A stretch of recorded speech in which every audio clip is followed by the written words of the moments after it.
Ahora trabajamos el tema de la corriente eléctrica. Eh, Como sabemos, es un lenguaje muy común en el hogar.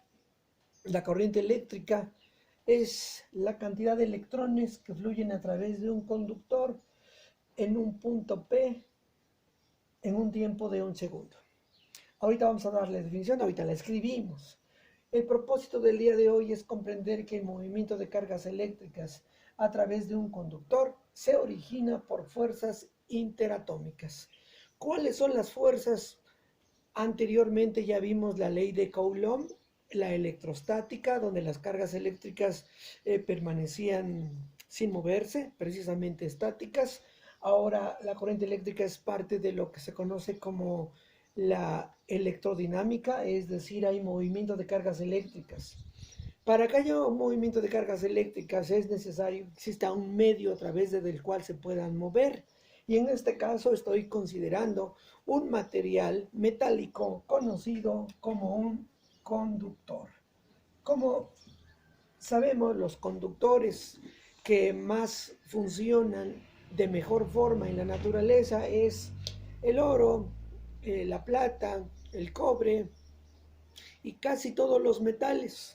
Pero por cuestiones de seguridad y economía, normalmente el conductor que se utiliza más es el cobre.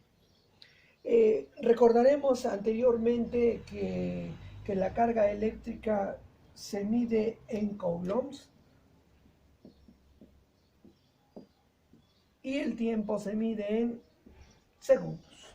Por lo tanto, mi unidad de medida de la corriente eléctrica es el amper, que es igual a un coulomb que fluye a través de un conductor en un tiempo de un segundo.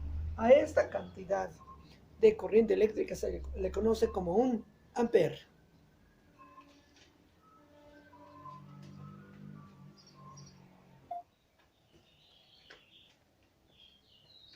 La definición de la corriente eléctrica es la magnitud de cargas eléctricas Q que fluyen a través de un conductor en un punto P de área transversal A en un tiempo T de un segundo. Su unidad de medida es el ampere. Cuando hablamos de cargas eléctricas Q, son, en este caso en mi dibujo, son los electrones que fluyen a través del conductor. ¿En qué tiempo? En un tiempo de un segundo. Aquí yo tengo mi ecuación. La I, la I me representa la magnitud o la medida de la corriente eléctrica. Cuando hablamos de área transversal A, significa que la mayoría de los conductores tienen un área transversal A de forma circular. Este es el área A, de tal manera que pudiera fluir una cantidad de corriente eléctrica mayor de acuerdo a su área transversal. Entre más delgados, menor corriente eléctrica, más gruesos, de mayor diámetro, mayor corriente eléctrica. ¿Cómo es que es posible que los electrones se muevan a través del conductor? Pues se debe precisamente a las fuerzas interatómicas. Habíamos visto anteriormente que las cargas eléctricas de distinta naturaleza se atraen y las de la misma naturaleza o del mismo signo se rechazan. Esa fuerza para que se puedan mover es precisamente lo que se llama como el voltaje. El voltaje es quien empuja a los electrones para que se puedan medir a través de un conductor. ¿Qué es una fuente o qué es el voltaje? Precisamente se considera como una acumulación, como una fuente inagotable de electrones que están en un dispositivo almacenados. ¿Como cuál dispositivo conocemos que es una fuente de voltaje? Como una batería, como una pila. Nosotros estamos familiarizados con la corriente eléctrica y con las pilas. Las pilas que nosotros utilizamos para nuestro control remoto es una fuente de voltaje. La batería del auto que nosotros conectamos para que pueda funcionar es una fuente de voltaje. Mi contacto en donde yo conecto mi televisor o necesito conectar Mi licuadora es también una fuente de voltaje, solamente que son de distintas naturalezas. A una se le conoce como fuente de voltaje de corriente continua y a otra se le llama fuente de voltaje de corriente alterna. Vamos a dejar claro el lenguaje para que no haya alguna ambigüedad.